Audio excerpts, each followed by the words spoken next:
Hello everyone, Ben here, and today we kick off a new season of league racing on the channel as we're covering the LTC Gaming Porsche Cup. The championship consists of 5 rounds, and we're here in Suzuka for round 1. As you can see there, we didn't qualify in the top 10, but we weren't far off, starting in 11th place. So we're underway here, we're coming down into the first corner here at Suzuka, and already you can see one of the cars on the left hand side making a mistake, getting it wrong, under braking and spinning out. And so we're now coming round into the S's, and we've just about held position. We lost a place and then we gained one, so we're running in 11th. I'm putting this video together from replay footage, so apologies that you don't have the usual race overlay. There's a little bit less race information, but I'll try and compensate for that as best I can. So the LTC Gaming Porsche Cup, we're in the Porsche 911 GT3 Cup cars.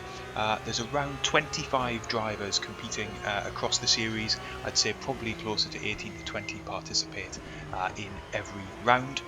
Each race consists of a single 1-hour session with a mandatory pit stop. So we're now underway in this round 1. I've got to say this is my very first season of online league racing. It's also my first online race of an hour, as we lose another car there just coming out of the hairpin, gets it wrong on exit, so that puts us up into 10th place. So my ambition really for this race was just to get to the end in one piece. Anything inside the top 10 would be a bit of a bonus, but more than anything I just didn't want to essentially either mess it up and crash out, or be so far off the pace that we were struggling towards the back of the field. On that note, qualifying was pretty encouraging. I think with a better set of laps I could have probably sneaked into the top 10, so from that point of view, in terms of 1 lap pace, it's looking not so bad. The real challenge in races like this, though, where you're racing for an hour, is all about concentration and consistency, managing the tyres, thinking about your pit stop strategy, and in a sense making sure that over that hour you're making as few mistakes as you possibly can. So we're into lap 2 now. As you can see, the field is still pretty well bunched together, but it's settling down a bit now, and everybody is trying to get into a rhythm at this point, and that kind of mad rush for places in the first lap is just quieting down a little bit.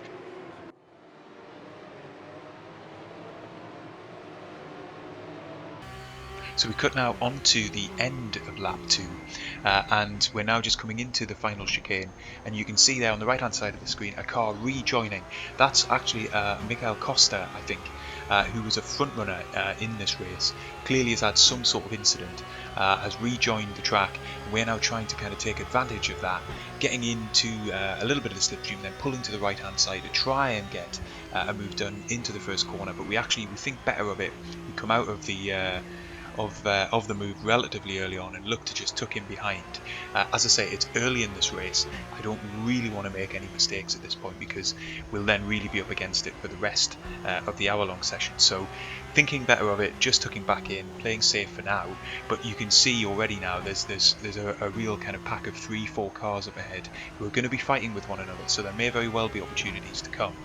Costa is quicker than all of us. Quite considerably so, certainly over 1 lap, and therefore I would expect him to be making his way through this traffic overhead in relatively short order. So what I'd quite like to do is just try and stick to the back of him if I can, and hopefully he might help me find a way through this traffic with him.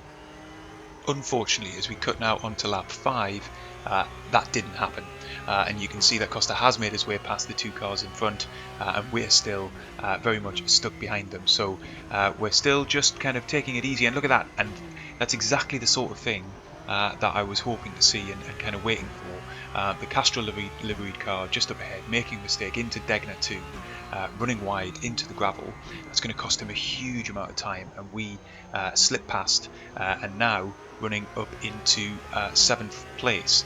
A couple of other cars in those intervening laps have retired from the race, and so we've actually managed to make up a good number of spots off the start. So 5 laps in, we started in 11th place, race, and now we're running in 7th. We've cut forward again now to lap 6, and although we've dropped back just a little bit from the cars ahead, what I'm really doing at the minute is trying to manage my tyres. So, this is an hour-long race, roughly 2 minutes a lap, just a little bit more than 2 minutes per lap. So we're trying to get to the halfway mark, around 15 laps into this race before we make our pit stop. So trying to just stretch the tyres out to make sure that we can get to the half distance point, make our pit stop, and then be set fair for the second half of the race. But as we come into Spoon, we see the car just up ahead make a mistake, and under very little pressure, no pressure really, loses the back end, spins out, and gives us another place. So we're now up into 6th position. Going forward again now onto lap 14, and our tyres have gone. So we're really struggling for pace. You'll see that demonstrated by the fact we've just lost the spot on track, as we've just really been struggling throughout the entire lap. Other cars have started to pit, so we're not the only ones struggling on tyres, but we're definitely going to be coming in this lap. It's probably about a lap sooner than I wanted to, but if we stay out, we're just going to continue losing more and more time. So we come into the pits. One thing which I think I probably got wrong in planning the strategy for this race is I only fueled the car to the halfway point of the race as well. So we're going to be changing all 4 tyres here and taking on fuel. And I think on balance that really did kind of cost us quite a bit of time, because we ended up spending another 10 to 15 seconds in the pit lane. Nevertheless, we've come back out onto track now. We rejoin just towards the kind of back end of the top 10. This will all kind of sort itself out as other drivers make their stops. A couple of drivers really do go very long into the race and don't make their stop until the final kind of quarter. They manage to kind of eke those tyres out. Fast forwarding again then onto lap 24, so the pit stops have essentially worked themselves out. We're now into P5 of the race, which is way better than I expected at the start. It's fair to say there's been a little bit of attrition, so a number of the kind of front-running drivers have either made mistakes or have come up against challenges in the race and have therefore dropped back or dropped out. So there hasn't been that much kind of on-track action as you can kind of see from the race so far. We've mainly gained spots just really by kind of keeping clean and consistent. But as I say, coming into this race, I really was only aiming at best for a top 10 finish and really just to get to the end. So to be running in the top 5 with probably about 6 laps left to go, I'm feeling pretty good about this at the minute. I'm not really expecting to make any further places up, really just trying to kind of keep what we have at the moment, not make any silly mistakes. But as we cut forward another couple of laps on lap 26, I've noticed I'm actually gaining on the car ahead, and so as we come onto the start finish straight now, we're really gaining on him. So clearly he's had some sort of incident. He's running very, very slow, and look at that, as you see the shot from the replay camera, he's missing his bonnet, his front left light is broken, so he's clearly had quite a big shunt somewhere and is now just trying to get the car to the end. We're closing on him so fast, it's going to be a relatively easy pass, providing he doesn't put up too much of a fight. We go side by side through the S's, but really there's not much he can do about that at all. And we're now up into 4th position, which is just fantastic. Couldn't believe that we've been able to kind of make up that many spots through the race. Really unfortunate for him, because he's definitely the quicker driver between the two of us on the day. But unfortunately he's had some sort of accident, and that has meant that he is dropping back towards the end of this race. We're now coming through the Degners and really now just thinking about how do we bring the car home safely. We're now forward onto the last lap of the race, lap 28. We've really now eased off in terms of how much we're attacking each of these corners. We're just now going to try and get over the line as safe as we can. We've got a good gap to the cars behind as we come through the final chicane for one last time.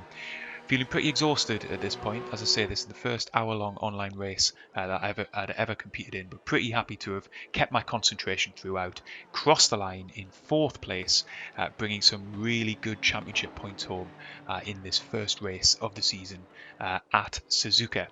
So there's the race results. As you can see, quite different from the kind of qualifying top 10, where they're sitting in fourth place on 14 points. The championship standings, as it's round one, are exactly the same, but that gives us a really good starting point for the rest of this league season. I hope you've enjoyed the video. This is just round one. There's 5 rounds in this championship. They'll probably be coming out on a weekly basis. So if you have enjoyed the video, do like and subscribe to the channel to see the rest of this championship play out and for more sim racing content. I'll see you next time.